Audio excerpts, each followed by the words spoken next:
Hello and welcome to NCERT camp. इस video में हम लोग देखेंगे सीबीएसई क्लास 12 पॉलिटिकल साइंस की चैप्टर इंटरनेशनल ऑर्गेनाइजेशन की एमसीक्यू। आपकी जो न्यू सिलेबस आई हुई है टर्म 1 के लिए, इसमें इस चैप्टर को मेंशन किया गया है as United Nation and its organisation के नाम से। तो ये हमारी पार्ट 2 है, शुरू करते हैं। Okay, so question number 31, United nation consist of many different structure and agencies. तो यूनाइटेड नेशन के अंदर हम लोग देखें तो बहुत सारी अलग अलग एजेंसीज है जो अलग अलग काम को देखती है, अलग अलग चीजों को लेकर वर्क करती है। तो बिल्कुल ये सही बात है। नाउ जैसे आप देखो, जनरल असेंबली है, सिक्योरिटी काउंसिल है, ट्रस्टीशिप काउंसिल था जो बंद कर दिया गया है ना। Now war and peace and the difference between the member states are discussed in general assembly but not in the security council। तो वॉर है, पीस है, या फिर कुछ कंट्रीज के बीच में कोई डिफरेंस है, कंफ्लिक्ट है, इन सब इश्यूज को डिस्कस किया जाता है जनरल असेंबली में, लेकिन सिक्योरिटी काउंसिल में नहीं। नहीं, ऐसी ये बात गलत है। यहाँ भी जो है सिक्योरिटी काउंसिल जो है यहाँ भी इसे डिस्कस करते हैं। ठीक है, तो दो ये वाली स्टेटमेंट जो है गलत हो गई। करेक्ट फाइंड करना है ओनली वन।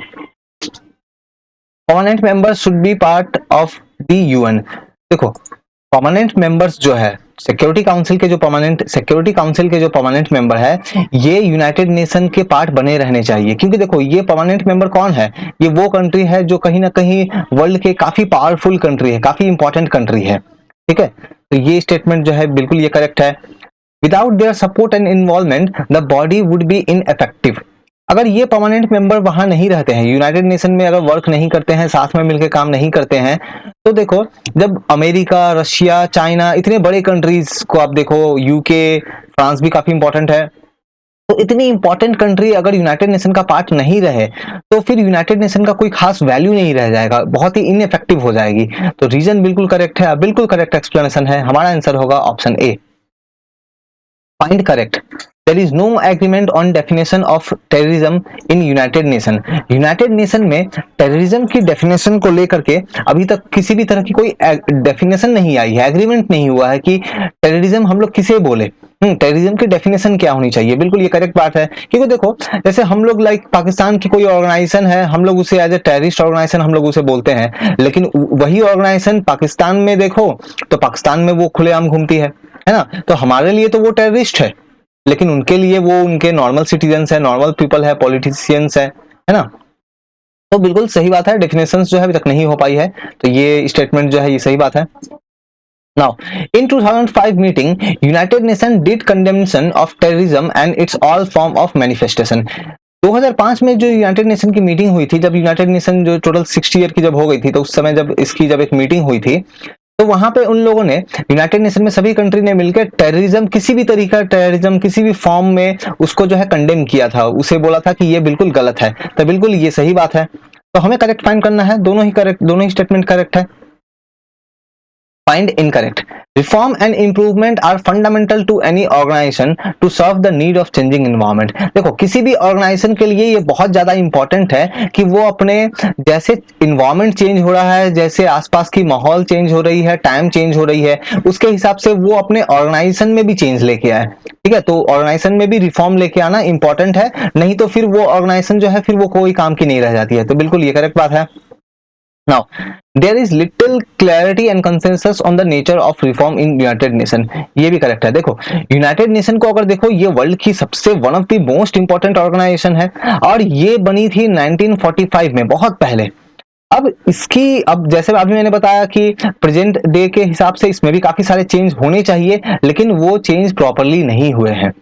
क्या कारण है इसका? देखो, सभी कंट्री ये बिल्कुल बोलते हैं कि हाँ चेंज तो होना चाहिए, लेकिन क्या चेंज करना है, इसमें लोगों की एग्रीमेंट नहीं है। तो लिटिल क्लैरिटी है, कंसेंसस है कि चेंज क्या करना है। चेंज करना है ये सभी बोलते हैं, लेकिन क्या चेंज करना है इसमें प्रॉब्लम है। तो ये स्टेटमेंट करेक्ट है। तो दोनों ही स्टेटमेंट करेक्ट है, लेकिन हमें तो इनकरेक्ट फाइंड करना है, तो कोई इनकरेक्ट नहीं है यहाँ पे। Option D, find correct. The 1992 resolution on union reform reflected the main complaints. तो 1992 में यूनाइटेड नेशन में रिफॉर्म करने को लेकर के कुछ रेजोल्यूशन पास किया गया था, कुछ डिसीजंस लिए गए थे। तो उनमें से ये तीनों में से कौन कौन से है वो देखते हैं। Security council no longer represents the contemporary political realities. बिल्कुल, सिक्योरिटी काउंसिल वगैरह जो भी बना था, सिक्योरिटी काउंसिल में जो मेंबर है ये थे 1945 के, जो उस समय पावरफुल कंट्री थे, वो लोग थे। लेकिन आज के प्रेजेंट डे में बिल्कुल इंडिया भी तो है, आज के प्रेजेंट डे में जापान भी तो अभी है, काफी है, अगर आप देखो जर्मनी भी तो है, ब्राजील भी पीछे नहीं है। तो यानी कि सिक्योरिटी काउंसिल जो है ये अभी का प्रेजेंट डे का जो वर्ल्ड पॉलिटिक्स है इसको रिप्रेजेंट नहीं करता है। तो ये स्टेटमेंट बिल्कुल करेक्ट है।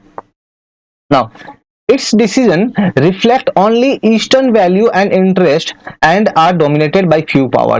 तो यूनाइटेड नेशन की जो सिक्योरिटी काउंसिल है वो सिर्फ ईस्टर्न वैल्यूज को प्रेजेंट करती है, ईस्टर्न नहीं वेस्टर्न वैल्यूज को, है ना, वेस्टर्न वैल्यूज को, and interest of the dominated by few power. अब कुछ गिने चुने कंट्री जो है वो अपना मन के हिसाब से वहां काम करते हैं, तो ये है, लेकिन ये स्टेटमेंट गलत है क्योंकि यहाँ वेस्ट होनी चाहिए थी, तो ये गलत हो गई। ओनली वन इज करेक्ट, है ना, ये वन करेक्ट है, टू तो गलत हो गई। थ्री का देखते हैं, it lack the equitable representation. हाँ बिल्कुल, सिक्योरिटी काउंसिल में तुम देखो, सिक्योरिटी काउंसिल में अमेरिका है, अब तुम वहां पे तुम देखो वहां पे यूरोप से फ्रांस भी है और यूके भी है। अफ्रीका से तुम सोचो तो कोई कंट्री है? कोई नहीं है अफ्रीका से। एशिया इतना बड़ा एरिया, इतना सबसे बड़ा कॉन्टिनेंट है एशिया, वहां से सिर्फ एक कंट्री वहां पे आप देखो, है ना। अब रशिया तो यूरोप और यहाँ पे एशिया दोनों में है, लेकिन ये इंडिया, ये south Asia, south east Asia, यहाँ से कोई नहीं है ना। तो यहाँ पे प्रॉपरली सही तरीके से रिप्रेजेंटेशन नहीं है, तो बिल्कुल ये करेक्ट बात है। तो हमें तो करेक्ट फाइंड करना है, 1 और 3 करेक्ट है, option A. Which reform in UN is required. तो यूनाइटेड नेशन में क्या रिफॉर्म करना है? तो reform of organisation structure and process. United Nation की ऑर्गेनाइजेशन किस तरह से काम करे, उसका स्ट्रक्चर कैसे हो, कितने मेंबर हो, कौन से मेंबर कहां से आए, कैसे सिलेक्शन हो, इन सब में रिफॉर्म करना है, बिल्कुल ये करना है। A review of the issue that fall within the jurisdiction of organization। और दूसरा एक और इंपॉर्टेंट ये देखना है कि यूनाइटेड नेशन कौन से मैटर को, कौन से किन इश्यूज पे बात करे। क्या छोटे से छोटे इशू को भी अगर यूनाइटेड नेशन अगर देखने लगा, तब तो उसके पास इतने ज्यादा बर्डन हो जाएंगे कि वो सही तरीके से इंपॉर्टेंट इशू पे फोकस ही नहीं कर पाएगा। तो ये इंपॉर्टेंट है कि यूनाइटेड नेशन की जुरिक्शन क्या हो। जुरिक्शन का मतलब यहाँ पे ये है कि यूनाइटेड नेशन कौन से टॉपिक पे बात करे, कौन से टॉपिक पे डिसीजन ले। जैसे ग्लोबल वार्मिंग, इस पे तो डिसीजन लेना है, तो यहाँ पे यूनाइटेड नेशन की रोल इंपॉर्टेंट है। लेकिन अगर किसी कंट्री में छोटी सी कोई प्रॉब्लम हो जाती है, क्या यहाँ पे भी यूनाइटेड नेशन उस चीज को देखे? तब तो यूनाइटेड नेशन पे बहुत सारा वर्क आ जाएगा। तो आपको पता है जब बहुत सारा वर्क आ जाएगा तो सही तरीके से काम नहीं हो पाएगी। तो जुरिक्शन को भी जो है ये देखना है। तो a review of the issue that fall with the jurisdiction of the UN organisation, बिल्कुल ये भी बिल्कुल रिफॉर्म करना है। तो ये दोनों ही करेक्ट हो गए, यानी कि option C. Find incorrect. Almost every country is agreed that both aspect of reform is necessary। जैसा मैंने अभी आपको बताया कि सभी कंट्री ये बिल्कुल बोलते हैं कि हाँ रिफॉर्म तो करना है ना। और जो दोनों रिफॉर्म अभी हम लोगों ने देखा, एक तो स्ट्रक्चर और प्रोसेस में रिफॉर्म करना, और दूसरा था कि इसके जुरिक्शन में रिफॉर्म करना। तो दो रिफॉर्म करना है, याद रखना है आपको, स्ट्रक्चर और प्रोसेस ये एक हो गया, और दूसरा हो गया जुरिक्शन। तो ये दोनों ही एस्पेक्ट में रिफॉर्म करना जरूरी है, ये सभी कंट्री एग्री करते हैं, बिल्कुल सही बात है। On the reform of structure and progress, the biggest discussion has been the functioning of the General Assembly। अब स्ट्रक्चर और प्रोसेस में जो रिफॉर्म करना है, तो रिफॉर्म तो करना है, लेकिन क्या रिफॉर्म करना है? तो functioning of general assembly, general assembly की फंक्शनिंग नहीं, एक्चुअली यहाँ पे जो रिफॉर्म करना है वो है सिक्योरिटी काउंसिल जो है उसकी फंक्शनिंग को देखना है। तो ये वाली जो है ये गलत हो गई, तो हमें तो इनकरेक्ट फाइंड करना है। So only 2, B is incorrect. Assertion reason. Some countries want veto power of 5 members should be abolished। अब कुछ कंट्री लोगों का कहना यह है कि ये सारी प्रॉब्लम की जड़ क्या है कि ये जो सिक्योरिटी काउंसिल में जो 5 मेंबर बैठे हुए हैं, इनके पास जो ये वीटो पावर है इनके पास ये जो वीटो पावर है, ये वीटो पावर को ही हटा दो, क्योंकि ये वीटो पावर के कारण ही बहुत सारे प्रॉब्लम्स अराइज हो रहे हैं, तो इसको ही एबोलिश कर दो। तो बिल्कुल ऐसा बहुत लोग डिमांड कर रहे हैं। Veto power is against the concept of democracy, sovereignty, equality in the United nation. हाँ बिल्कुल ये भी सही बात है, क्योंकि देखो कुछ कंट्री को कुछ स्पेशल पावर मिल रहा है, जैसे जो परमानेंट मेंबर है उनको कुछ स्पेशल पावर मिल रहा है, अब बाकी कंट्री को स्पेशल पावर नहीं मिल रहा है, तो ये तो एक तरह की इनइक्वालिटी हो गई ना। तो बाकी सभी कंट्री बोलते हैं कि इसको ही हटा दो, वीटो पावर को ही हटा दो, सभी बराबर रहेंगे। तो रीजन बिल्कुल करेक्ट है, बिल्कुल करेक्ट एक्सप्लेनेशन है। तो हमारा आंसर होगा ऑप्शन ए। आप मुझे कमेंट करके ये बताओ, ये वीटो जो पावर है ये क्या पॉजिटिव पावर है कि नेगेटिव पावर है? वीटो पावर है उसको क्या हम लोग पॉजिटिव पावर बोलते हैं कि नेगेटिव पावर बोलते हैं? आप मुझे कमेंट करके ये बताओ। तो यहाँ पे ऑप्शन हमारी हो गई, आंसर हो गई ए। बोथ ए एंड आर जो है वो ट्रू है, और आर जो है बिल्कुल करेक्ट एक्सप्लेनेशन है। ठीक है, नाउ फाइन, आगे बढ़ते हैं। Find correct. So there has been a demand for an increase in United Nations Security Council. तो यूनाइटेड नेशन के सिक्योरिटी काउंसिल में इंक्रीज करने की एक डिमांड है। क्या इंक्रीज करना है? तो ऑप्शन क्या है? Permanent membership. जो परमानेंट मेंबर में जितने भी मेंबर है, अभी तो फिलहाल जैसे 5 है, इसको इंक्रीज करने की डिमांड है। और नॉन परमानेंट आपको पता है कि पहले जो है 1965 से पहले ये थी 6, लेकिन 1965 में इसको बढ़ा के कर दिया गया, इसको 10 कर दिया गया। अभी डिमांड है कि इसको और बढ़ाया जाए, 10 से बढ़ा के कुछ और ज्यादा इंक्रीज किया जाए। तो ये डिमांड है इंक्रीज करने के लिए। तो बिल्कुल ये दोनों ही डिमांड आ रही है, तो दोनों ही करेक्ट है, option C. There has been demand for an increase in United Nations Security Council membership so that the realities of contemporary world politics are better reflected in the structure of its organization. United Nation के security council में हमेशा से ये demand आ रहा है कि उसकी memberships को इंक्रीज किया जाए, जिससे होगा ये कि जैसे आप थोड़ी देर पहले मैंने बताया कि यूनाइटेड नेशन की सिक्योरिटी काउंसिल है, ये 1945 के वर्ल्ड पॉलिटिक्स को रिप्रेजेंट करती है, अभी की नहीं। कंटेम्प्रेरी मतलब अभी का जो वर्ल्ड पॉलिटिक्स है इसको रिप्रेजेंट नहीं करता है। तो सॉल्यूशन क्या है? अब कुछ और कंट्री को लेके आया जाए, सो दैट ये प्रॉपर वे में स्ट्रक्चर होगा, सो दैट ये सही तरीके से रिफ्लेक्ट हो पाएगा प्रेजेंट डे जो भी सिनेरियो है। ठीक है, तो यानी कि ये स्टेटमेंट जो है, ये जो डिमांड हो रही है, बिल्कुल ये डिमांड हो रही है। UN security council represent the world politics of 1991 नहीं, अभी मैंने बताया था 1945, है ना। तो ये वाली गलत हो गई, हमें करेक्ट फाइंड करना है, मैंने यहाँ लिखना भूल गया। यहाँ पे करना क्या है? फाइंड करेक्ट फाइंड करना है। तो यानी कि only one, option A. Find incorrect. तो there are proposals to increase membership from, तो इतना तो चलो ठीक है, ये समझ में आ गया कि सिक्योरिटी काउंसिल में नंबर्स जो है वो बढ़ाने हैं। नंबर बढ़ाने हैं, अब कहां से बढ़ाने हैं? कौन से कॉन्टिनेंट से? एशिया से, अफ्रीका से, ईस्टर्न यूरोप से, साउथ अमेरिका से? इनकरेक्ट फाइंड करना है हमें। तो यहाँ पे करेक्ट जो आंसर होगा वो होगा, यहाँ पे देखो, हमें बिल्कुल एशिया से नंबर बढ़ने चाहिए। एशिया में जो साउथ एशिया है, एशिया में जो साउथ ईस्ट एशिया है, यहां से जो है कंट्री बिल्कुल आने चाहिए। अफ्रीका से बिल्कुल आने चाहिए। तो तुम देखो, अफ्रीका इतना बड़ा कॉन्टिनेंट, लगभग 50 के आसपास कंट्री, अब वहां से एक भी मेंबर नहीं यूनाइटेड नेशन के सिक्योरिटी काउंसिल में। मतलब ये 50 लोगों को, 50 के आसपास जो कंट्री है, इनको रिप्रेजेंट करने के लिए कोई नहीं है। ये तो बहुत गलत है। तो यहां से भी मेंबर आने चाहिए। इसी तरह साउथ अमेरिका से देखो, साउथ अमेरिका में भी काफी सारे कंट्रीज है, ब्राजील है, यूरुग्वे है, पराग्वे है, वहां पे अर्जेंटीना है, पेरू है, काफी सारे कंट्रीज है, वहां से भी कोई नहीं है, तो वहां भी मेंबर होने चाहिए। कहां से नहीं? तो ईस्टर्न यूरोप से नहीं, ऑलरेडी यूरोप से है, तो इनकरेक्ट फाइंड करना है। तो हमारा आंसर होगा सी, ईस्टर्न यूरोप से दरकार नहीं है। यूरोप से तो ऑलरेडी, तुम देखो यूरोप से तो ऑलरेडी कौन कौन हो गए, यूरोप से कौन कौन मेंबर है? आप देखो, फ्रांस है यूरोप से, तो ये तो वेस्टर्न साइड, वेस्टर्न फ्रांस बोल सकते हैं, वेस्टर्न बोल सकते हैं। फिर वेस्टर्न यूरोप से फिर यूके हो गया। रशिया है वो एक तरह से यूरोप में भी आता है, तो ईस्टर्न यूरोप से रशिया हो गया। तो ऑल टुगेदर तुम बोल सकते हो कि यूरोप से तो 3 कंट्री है। Which country want improvement in United Nation budgetary procedure and its administration? देखो, यूनाइटेड नेशन को काम करने के लिए काफी सारा पैसा चाहिए होता है, ठीक है। तो वो पैसा उसके पास आएगा कहां से? यूनाइटेड नेशन तो खुद का बिजनेस करता है नहीं, तो जो मेंबर है वो क्या करते हैं? वो पैसा देते हैं, वो कंट्रीब्यूट करते हैं। और इसमें जो ज्यादातर कंट्रीब्यूशन जो आता है वो अमेरिका या फिर काफी सारे जो वेस्टर्न कंट्रीज हैं उनसे आता है। तो वो लोग चाहते हैं कि ये जो बजट का जो आ रहा है, ये जो पैसा वगैरह जो आ रहा है, इसमें थोड़ा इंप्रूवमेंट किया जाए, कि सो दैट कुछ पैसा अब इनको कम देना पड़े, और जो डेवलपिंग कंट्री है जैसे इंडिया है, बांग्लादेश, पाकिस्तान, ये लोग भी थोड़ा पैसा ज्यादा करके दे। तो ये लोग चाहते हैं कि इसमें इंप्रूवमेंट किया जाए। तो कौन से कंट्री चाहते हैं कि इंप्रूवमेंट हो? यूएसए चाहता है, बिल्कुल वेस्टर्न कंट्री चाहते हैं, ताकि ये लोग जो पैसा दे रहे हैं, अभी मान लो अभी ये लोग 100 रुपया दे रहे हैं, यूएस अभी 100 रुपया दे रहा है मान लो यूएन में, तो ये कम होकर थोड़ा 90 हो जाए। वेस्टर्न कंट्री मान लो 100 दे रहा है, वो कम होकर मान लो वो 80 हो जाए, और डेवलपिंग कंट्री मान लो 50 दे रहे हैं, तो वो इंक्रीज होकर 80 हो जाए। तो ये जो ऊपर के 2 है वो लोग डिमांड कर रहे हैं। तो हमारा आंसर होगा 1, 2, option C.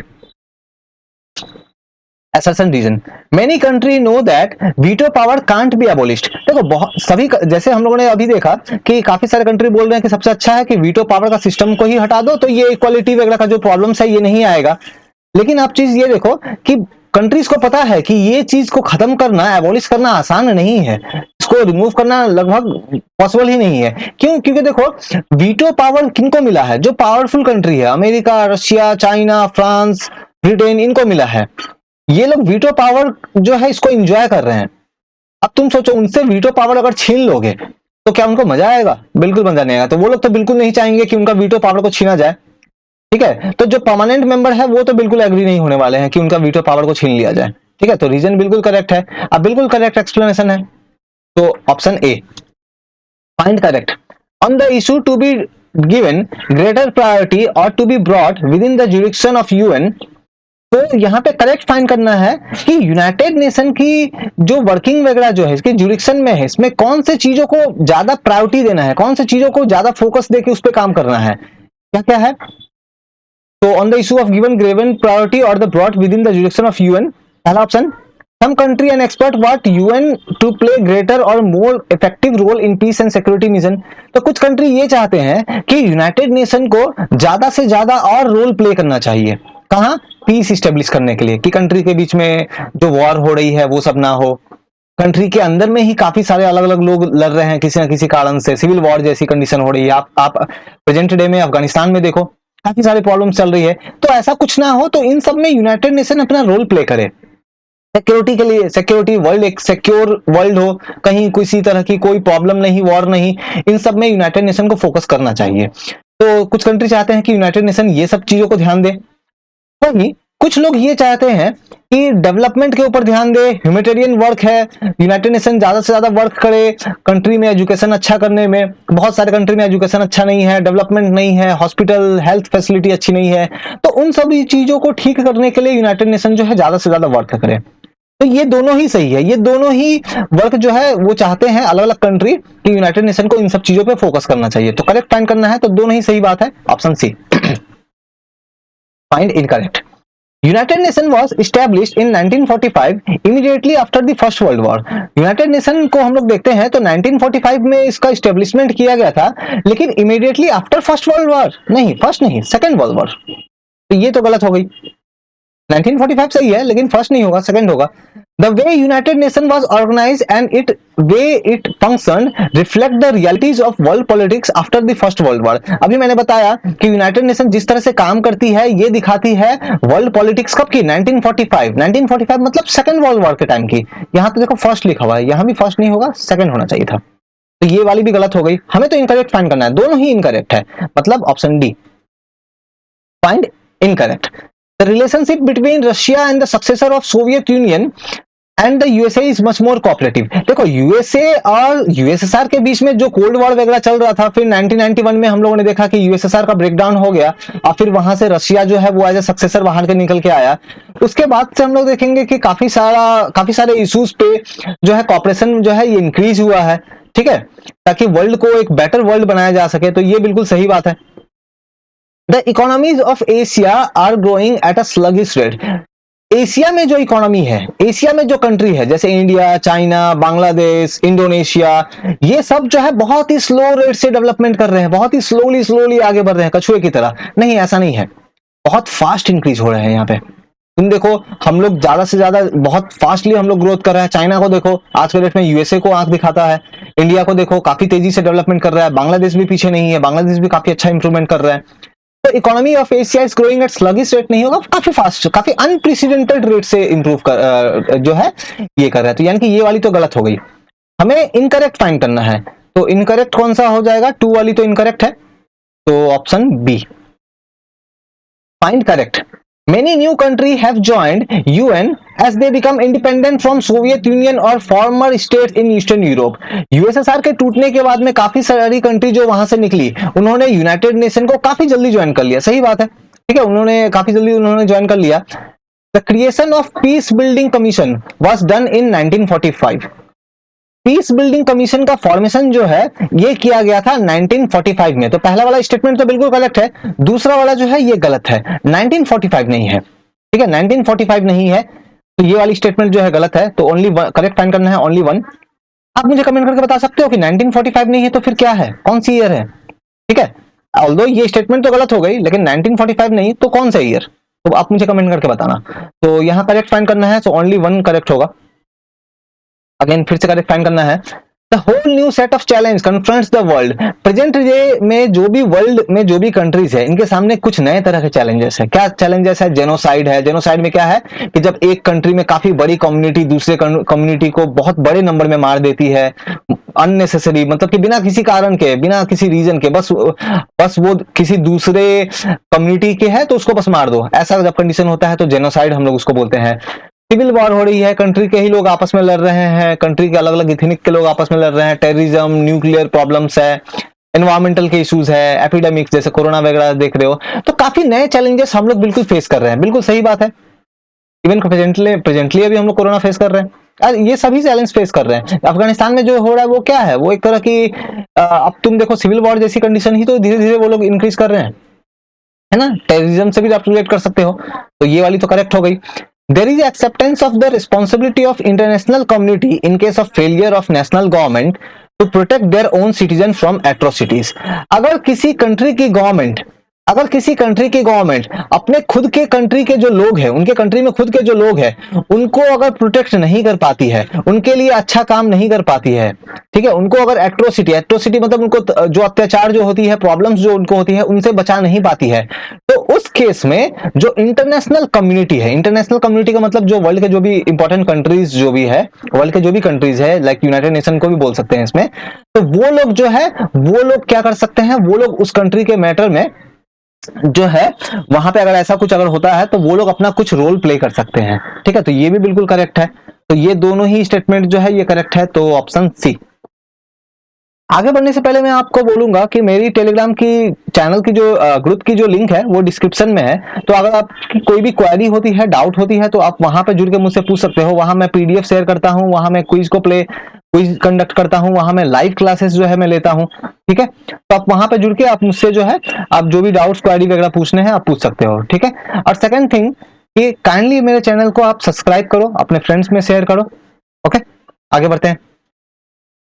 When the United Nations General Assembly adopted a resolution for reform of UN Security Council, United Nation की सिक्योरिटी काउंसिल जो है, इसमें रिफॉर्म करने के लिए एक रेजोल्यूशन पास किया गया था, तो वो कौन से ईयर में? जनरल असेंबली ने एक रेजोल्यूशन पास किया गया था, तो कौन से ईयर में पास किया गया था? करेक्ट आंसर है option A 1992। Which UN Secretary General initiated an inquiry into how the UN should be reformed on 1 जनवरी 1997। देखो 1997 वाली ईयर जो है, इस ईयर में यूनाइटेड नेशन में जो उनके रिप्रेजेंटेटिव हेड होते हैं, क्या बोलते हैं उसको? United nation secretary general. उन्होंने बेसिकली ये ट्राई किया कि यूनाइटेड नेशन में कुछ रिफॉर्म करना चाहिए ताकि सही तरीके से ये काम कर सके। तो इनमें से कौन थे वो? इनमें से कौन से पर्सन थे, इनमें से कौन से वो सिक्योरिटी काउंसिल के जो वो जनरल सेक्रेटरी जनरल थे जिन्होंने ये अप्रोच लिया था 1997 में? करेक्ट आंसर होगा ऑप्शन डी, जनरल कोफी अन्नन। ओके, आपको पता होगा प्रेजेंट डे में हमारे जो जनरल सेक्रेटरी काउंसिल के जो जनरल असेंबली के जो हेड है, रिप्रेजेंट करते हैं, वो है एंटोनियो गुतरेस। उनसे पहले कौन थे? बान की मून थे। Which fund was created in UN meeting in 2005? United Nation की 2005 में एक मीटिंग होती है, तो उस समय यूनाइटेड नेशन के टोटल 60 साल पूरे हो जाते हैं और एक मीटिंग होती है और उसमें एक नया फंड बनाने का आइडिया जो है वो सामने आता है, एक नई फंड बनाने की वो लोग पेशकश करते हैं। कौन सी वो फंड है? तो global warming fund, democracy fund, refugee fund, peace fund. Correct answer है option 2, democracy fund. Find incorrect. Criteria that have been proposed for new permanent and non-permanent member of Security Council। तो security council में नया member को लाना है, सही बात है, ठीक है। परमानेंट मेंबर को लाना है, न्यू नॉन परमानेंट मेंबर को लाना है, ठीक है। लेकिन क्या किसी भी मेंबर को लेके आ जाए ना, उससे पहले उसका कुछ बैकग्राउंड चेक करे, तो क्या कंडीशन उनको फुलफिल करना चाहिए, क्या क्राइटेरिया होना चाहिए? तो यहाँ कुछ क्राइटेरिया देखो। मेजर इकोनॉमिक पावर, जो कंट्री को लेके आएंगे वहां पे सिक्योरिटी काउंसिल में, वो एक बड़ा इकोनॉमिक पावर होना चाहिए, तो बिल्कुल करेक्ट है ये। मेजर मिलिट्री पावर, एक पावरफुल कंट्री होना चाहिए मिलिट्री वाइज, सही बात है। फिर उसके बाद में ऑप्शन डी में आते हैं, substantial contributor to UN budget. United Nation के काम करने के लिए, जैसे मैंने बताया, सभी कंट्री पैसा देते हैं, तो जो country as a security council में एज ए मेंबर आएगी, तो उसको दरकार ये है कि वो पैसा प्रोवाइड करे ताकि यूएन सही तरीके से काम कर सके, सही बात है। हाईली एजुकेटेड सिटीजन, ये वाली नहीं है, ठीक है। सो हमारे इनकरेक्ट फाइंड करना है option C. Now, which criteria India does not fulfill for becoming new permanent member of Security Council? देखो, इंडिया बिल्कुल ट्राई कर रहा है कि इंडिया जो है ये सिक्योरिटी काउंसिल का मेंबर बन जाए, ठीक है, लेकिन इसके लिए कुछ कंडीशन सामने रखे हुए हैं, काफी सारे कंडीशंस है। तो इनमें से कौन सा कंडीशन है जो इंडिया फुलफिल नहीं कर पा रहा है, जिस कारण से वो मेंबर नहीं बन पा रहा है? देखते हैं। A nation that respect democracy and human rights, एक ऐसा कंट्री जिसमें डेमोक्रेसी हो, ह्यूमन राइट्स की रिस्पेक्ट हो, तो बिल्कुल इंडिया तो ये फुलफिल करता है। हमारे यहाँ डेमोक्रेसी बिल्कुल है। अब मेजर इकोनॉमिक पावर, बिल्कुल हम लोग आज के डेट में एक मेजर इकोनॉमिक पावर है, ये भी फुलफिल कर रहे हैं। A country that would make the council more representative of world diversity in terms of geography, economic system and culture, एक ऐसा कंट्री जो जब काउंसिल में आएगा तो काउंसिल को और भी ज्यादा डाइवर्सिफाई करे। वो कंट्री में बहुत अच्छा इकोनॉमिक सिस्टम होना चाहिए, उसमें कल्चर काफी अच्छा होना चाहिए, ज्योग्राफी काफी बड़ा होना चाहिए, तो ये सभी कंडीशन को फुलफिल करते हैं। रियलिटी ये है कि इंडिया जो है, जो भी कंडीशन है, सभी कंडीशन को फुलफिल करता है, सभी कंडीशन को, लेकिन फिर भी कुछ प्रॉब्लम्स है, कुछ पॉलिटिकल इश्यूज है, जिस कारण से ऐसा इंडिया जो है वो मेंबर नहीं बन पा रहा है, लेकिन कंडीशन हम लोग सभी कंडीशन को फुलफिल करते हैं। तो यह आंसर हो जाएगा option D, none of this. Find correct. All 15 member of security council have the veto power. Security council में आपको पता होगा टोटल 15 मेंबर होते हैं, 5 परमानेंट होते हैं और 10 जो है वो नॉन परमानेंट होते हैं। वीटो पावर सिर्फ परमानेंट वाले के पास होता है, तो सिक्योरिटी काउंसिल में सभी 15 के पास वीटो पावर है नहीं, ये तो गलत है। Many perceived the veto to be conflict with the concept of democracy, sovereignty, equality in UN, and through that veto was no longer right or relevant. काफी सारे कंट्री को ये लगता है कि ये वीटो का जो सिस्टम है, हम लोगों ने जस्ट देखा थोड़ी देर पहले कि ये जो वीटो का सिस्टम है ये एक तरह से डेमोक्रेसी और सोवरेनिटी के अगेंस्ट है, इक्वालिटी के अगेंस्ट है, तो देयरफॉर ये वीटो का सिस्टम को ही हटा दो, ये वीटो का सिस्टम जो है ये सही नहीं है, रिलेवेंट नहीं है, इसको हटाओ। तो बिल्कुल काफी लोग ऐसा बिल्कुल सोचते हैं, सही बात है। करेक्ट फाइंड करना है, सो हमारा करेक्ट होगा only 2। Find incorrect. United Nations completed 60 years of its existence. The heads of all the member states met in September 2005 to celebrate the anniversary and review the situation. तो 60 साल पूरे हो गए 2005 में, वो लोग वहां मिलते हैं एनिवर्सरी को सेलिब्रेट करने के लिए, और यूनाइटेड नेशन कैसे क्या काम कर रहा है, उसमें क्या चेंजेस करने हैं, इन सब चीजों को देखने के लिए वो लोग जो है मीटिंग वगैरह करते हैं। बिल्कुल करेक्ट बात है। An agreement to wind up the trusteeship council was done in the meeting, तो मीटिंग में ट्रस्टीशिप काउंसिल जो है इसको वाइंड अप करने के लिए एक एग्रीमेंट लाया गया, बिल्कुल ये भी सही बात है, ठीक है। तो ये दोनों ही स्टेटमेंट करेक्ट है, तो हमारा जो आंसर जो होगा इनकरेक्ट फाइंड करना है, इनकरेक्ट तो कोई नहीं है, तो ऑप्शन डी। देखो ये जो ट्रस्टीशिप काउंसिल है ना, ऑल्दो इसका ये सस्पेंड तो हो गया था बहुत पहले, 1994 में ही सस्पेंड हो गया था, ठीक है, ये ट्रस्टीशिप काउंसिल है, लेकिन बाद में 2005 में भी, 2005 में जो मीटिंग होगी वहां पे भी इस चीज को लेके कुछ डिस्कशन करेंगे, इसलिए यहाँ पे ये है।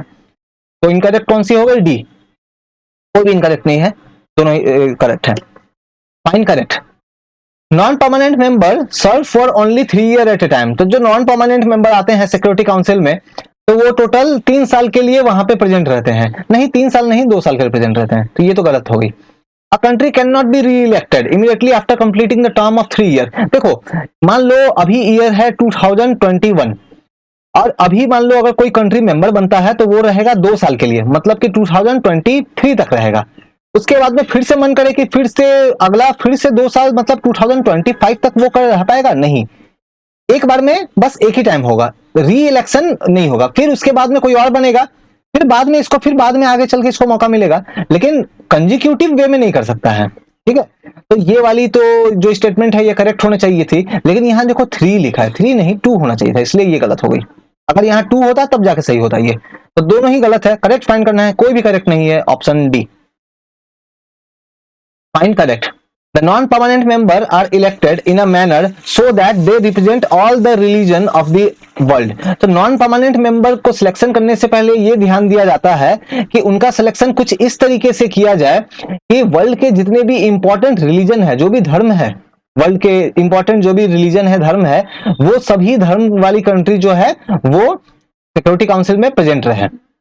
तो ये गलत है, रिलीजन नहीं, कॉन्टिनेंट को ध्यान देते हैं कि एशिया से भी आए, अफ्रीका से भी आए, तुम देखो यूरोप से भी आए, तो इस चीज को ध्यान दिया जाता है, कॉन्टिनेंट को ध्यान देते हैं, तो ये तो गलत हो गई।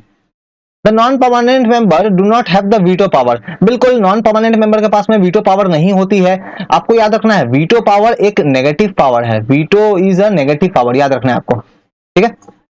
तो यहाँ पे ये वाली तो सही हो गई, तो हमें तो करेक्ट फाइंड करना है, only 2 is correct, find correct. Security council proceed bye voting, security council में जब कोई डिसीजन होती है तो क्या डिसीजन लेना है नहीं लेना है, तो इसके लिए वोटिंग होती है। जो 15 मेंबर होते हैं, मतलब 5 + 10, 5 परमानेंट 10 नॉन परमानेंट, वोटिंग करते हैं, वोटिंग करके डिसीजन लेते हैं, सही बात है। All member in security council have 1 vote, सभी के पास एक करके वोट होती है, ये भी सही बात है। The permanent member can vote in a positive way, नहीं देखो परमानेंट मेंबर है, मैंने अभी आपको बताया कि जो वीटो जो है, वीटो का परमानेंट मेंबर जो है ये can vote in positive manner so that even if all the member of non permanent member vote for particular decision any permanent member positive vote can stall the decision. तो देखो positive नहीं, ये negative होना चाहिए। देखो मैंने अभी थोड़ा देर पहले बताया कि टोटल 15 कंट्री है ना। अब ये 15 कंट्री मान लो कोई एक डिसीजन लेना है, कोई भी एक डिसीजन लेना है, ये डिसीजन में मान लो 14 कंट्री जो है 14 कंट्री एग्री हो जाते हैं। अब कोई भी एक परमानेंट वाला कंट्री, मान लो फॉर एग्जांपल यूएसए, वो अगर इस डिसीजन में एग्री नहीं होता है तो वो क्या करेगा, ये पूरे डिसीजन को रोक सकता है। कोई भी एक परमानेंट कंट्री, कोई भी, सिर्फ यूएसए नहीं, कोई भी एक परमानेंट